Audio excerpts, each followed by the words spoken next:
పవన్ ఎన్ని సీట్లు అడిగాడు, బాబు ఎన్ని సీట్లు ఇవ్వడానికి సిద్ధపడ్డాడు, అసలు ఏ ఏ నియోజకవర్గాలు ఏ ఏ జిల్లాల్లో ఉన్నాయి, వాటి పరిస్థితి ఏంది అని చెప్తే 27 ఆయన అడిగితే 25 ఇవ్వడానికి రెడీ అయ్యాడంట. ఒకటి యలమంచిలి అనకాపల్లి, రాజోలు డాక్టర్ అంబేద్కర్ కోనసీమ, రాజానగరం తూర్పుగోదావరి, భీమవరం పశ్చిమ గోదావరి, నరసాపురం పశ్చిమ గోదావరి, పోలవరం ఏలూరు, అయిపోతే విజయవాడ పశ్చిమ ఎన్టీఆర్, తెనాలి గుంటూరు, దర్శి ప్రకాశం, కాకినాడ రూరల్. ఇవి జనసేనకు ఇచ్చే సీట్లలో కొన్ని. ఇంకా జనసేనకు పట్టున్న ప్రాంతాలు చాలా ఉన్నాయి. వాటిల్లో నెల్లూరు ఒకటి ఉంది, తర్వాత తిరుపతి ఒకటి ఉంది, అనంతపురం ఒకటి ఉంది, కదిరి లాంటివి ఉన్నాయి. ఆ తర్వాత 25 సీట్లలో ఇప్పటికి ఇవి పైకి తేలినా అసలు గోదావరిలో చాలా వరకు సీట్లు అడుగుతున్నారు వాళ్ళు. పిఠాపురము ఇంకా చాలా వాళ్ళకు హోప్స్ ఉన్నాయి. లేకపోతే జగ్గంపేట ఇవన్నీ ఇంకా తేల్లా, బయటికి రాలా, బయట పడలా. మరో 32 సీట్లు కోరిన జనసేనని 20 చోట్ల ఏకాభిప్రాయము, మరో 5 ఇచ్చే ఛాన్సు. 27 అడుగుతున్న పవన్. ఓవరాల్గా ఏమంటాడంటే పవన్ కళ్యాణ్ 30 అడిగాం కదా, కనీసం 27 అన్న ఇవ్వండి అని. 20 ఇస్తామని చెప్పి, సరే మీరు అడుగుతున్నారు కాబట్టి ఇంకొక 5 ఇస్తామని.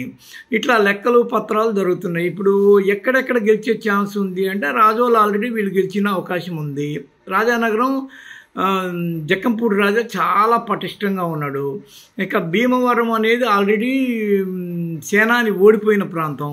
ఇక నరసాపురం అనేది వాళ్ళ అన్న ఆల్రెడీ ఓడిపోయిన ప్రాంతం. పోలవరం అనేది ఇప్పటివరకు ఈయన అదృష్ట పరీక్ష జరిగినట్లేదు. విజయవాడ పశ్చిమలో స్కోప్ ఉంది. ఆ తర్వాత తెనాలి అనేది నాదెండ్ల కానీ పోటీ చేస్తే గెలిచే అవకాశం ఉందని చెప్పుకోవడం. ఇకపోతే దర్శి ప్రకాశం జిల్లాలో జనసేన నిజంగా కొన్ని ప్రాంతాల్లో చాలా బలంగా ఉందన్న గ్రౌండ్ రిపోర్ట్ ఉంది. ఇక కాకినాడ రూరల్ ఆల్రెడీ కాకినాడలో ఆయన చంద్రశేఖర్ రెడ్డితో చాలా తీవ్రస్థాయిలో బాహాబాహీలకు దిగినంత పని ఈ ఇద్దరు ఛాలెంజ్లు విసురుకొని చాలా గందరగోళమైంది కాకినాడ బేస్గా. సరే అర్బన్ రూరల్లో అవి వేరే వేరే ఉంటాయి కదా, అది వేరే విషయం.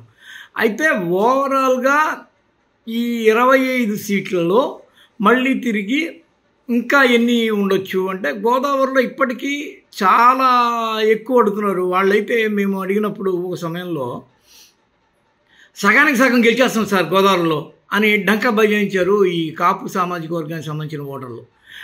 వాళ్ళైతే అసలు చాలా కాన్ఫిడెంట్గా ఉన్నారు. మరి గోదావరి జిల్లాల్లో బేస్ చేసుకొని ఈయన రాజకీయం అంతా నడుపుతున్నాడు. అక్కడ ఇంకా ఎన్ని సీట్లు బయటపడతాయి అనేది తేలాల్సి ఉంది. ఇప్పటికే కొన్ని ఫైండ్ అవుట్ చేసి పెట్టున్నారు. ఇప్పటికే అక్కడ కొన్ని గొడవలు ఉన్నాయి. ఈ సీటు మాకు కావాల్సిందే అని సూర్య లాంటి వాళ్ళు జగ్గంపేట లాంటి ప్రాంతాల్లో పట్టుబడ్డ పరిస్థితులు ఉన్నాయి. ఆ తర్వాత ఒకరికొకళ్ళు రోడ్డు మీదకి వచ్చి గల్లా పట్టుకున్న పరిస్థితులు ఉన్నాయి. ఇవన్నీ చాలా ఇష్యూస్ గ్రౌండ్ లెవెల్లో ఉన్నాయి. మొన్న ఈ మధ్య పవన్ కళ్యాణ్ అనేవాడు గమనుండకుండా చంద్రబాబు 2 సీట్లు ప్రకటిస్తే నేను కూడా 2 సీట్లు ప్రకటిస్తాను, పొత్తు ధర్మాన్ని ఆయన తప్పాడు కాబట్టి నేను తప్పితే తప్పే ఉందని చెప్పేసి ఒక కామెంట్ చేయడంతో అసలు ఈ పొత్తే ఎగిరిపోద్దేమో అన్న భయం వేసింది. వీటన్నిటినీ చూస్తే మళ్ళీ తిరిగి పొత్తేదో కనెక్ట్ అయినట్టుంది. చంద్రబాబు మీద ఆయన యొక్క నైతికత మీద ఇప్పటికే ప్రపంచంలో చాలా పెద్ద బ్యాడ్ రిమార్క్ ఉంది. ఆ బ్యాడ్ రిమార్క్ని దృష్టిలో పెట్టుకుని ఏమో చంద్రబాబు మళ్ళీ లైన్లోకి వచ్చి పొత్తుల గురించి సీట్ల గురించి కొంత ప్రస్తావన జరిగింది. మామూలుగా అయితే ఇప్పటివరకు జనసేన టీడీపీ పొత్తు మీద చాలా నీలి మేఘాలు అనుమానాలు కమ్ముకుంటున్న వేళ మళ్ళీ తిరిగి లైన్లోకి వచ్చినట్టు కనిపిస్తుంది. మళ్ళీ ఎవరికోళ్ళు యమునా తీరే కాకుండా మా తీరం ఇద్దరిది ఒకటే, మేమిద్దరం కృష్ణా గోదావరి తీరాన్ని చక్కగా పంచుకోదలుచుకున్నామని చెప్పి ఒకరికొకళ్ళు పంచుకుంటున్న దృశ్యం అయితే ఇక్కడ కనిపించింది. కానీ బీజేపీ అనేది దీంతో కలుస్తున్నట్టు కనిపించలా. సోము వీర్రాజు లేటెస్ట్గా అంటున్న మాటను బట్టి చూస్తే 75 అసెంబ్లీ నియోజకవర్గాలు 25 లోక్సభ స్థానాల్లో మేము పోటీ చేయడానికే ప్రిపేర్ అయ్యాము అని చెప్పి అంటున్నాడు. ఆ తర్వాత కాంగ్రెస్ ఓటు ఉంది. అంటే కాంగ్రెస్ ఎస్సీ ఎస్టీ బీసీ ముస్లిం క్రిస్టియన్ మైనారిటీలో బీసీని పక్కన పెడితే బీసీకి టీడీపీకి వైసీపీకి కొంత వాటా ఉంటుంది.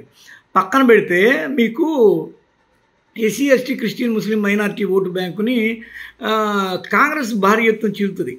మొన్న ఈ మధ్య జరిగిన ఒక సర్వేలో జరిగింది ఏంటంటే గతంలో 0.80% ఉన్న బీజేపీ ఓటు బ్యాంకు 0.56కి తగ్గింది. ఆ తర్వాత కాంగ్రెస్ ఓటు బ్యాంకు 1.26% ఉన్నట్టుగా చూపించింది ఆ సర్వే.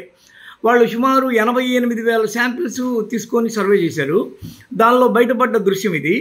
ఈ క్రమంలో కాంగ్రెస్ ఒక పక్క 1% ఓటు చీలుస్తుంది, బీజేపీని వీళ్ళెట్ట కలుపుకుపోవట్లేదు కాబట్టి ఇదొక ఓటు శాతం చీలుస్తుంది. అంటే కరెక్ట్గా చెప్పాలంటే 2% ఓట్లు. అంటే వీళ్ళకి మొన్నటి సర్వేలో తెలిసింది ఏంటంటే 44% బీజేపీ జనసేన వైపు ఉందని. అంటే 2% వీళ్ళ వైపు ఉండాల్సింది కాస్త ఎగిరిపోద్ది. ఆ 2% రేపటి రోజున భవిష్యత్తుని తారుమారు చేసిన పరిస్థితులు ఉంటాయి.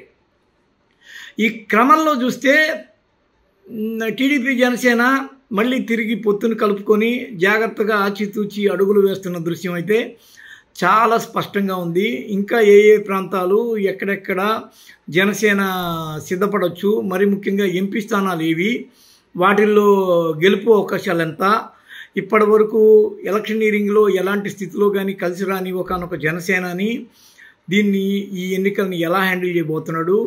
అయితే చాలా వరకు పబ్లిక్ లేకపోతే చాలా వరకు గ్రౌండ్ రిపోర్ట్ ఏం చెప్తుందంటే వీళ్ళు ఎంత కలిసి వచ్చినా జగన్మోహన్ రెడ్డికే మా ఓటు అంటూ రూరల్ చాలా అవుట్ స్టాండింగ్గా ఉంది. ఈ విషయాన్ని గుర్తించిన చంద్రబాబు ఈసారిగా నేను ఓడిపోతే పాలిటిక్స్ని వదిలేస్తానని చెప్పి మొన్న ఈ మధ్య అర్నబ్ గోస్వామి ఇంటర్వ్యూలో చాలా కొండ బద్దలు కొట్టినట్టు చెప్పాడు. కానీ దానికి కూడా చాలా గడుసు కావాలి. బాబు అంత సాహసం చేసి రాజకీయాలను వదిలే పరిస్థితి ఉండదు. ఎందుకంటే ఆయన రాజకీయాల్లో పుట్టి తిరిగి రాజకీయాల్లోనే కట్టె కాలాల్సిన ఒకనొక కట్టేది. ఆ క్రమంలో చంద్రబాబు రేపు రాజకీయాలు వదిలేస్తాడా లేదా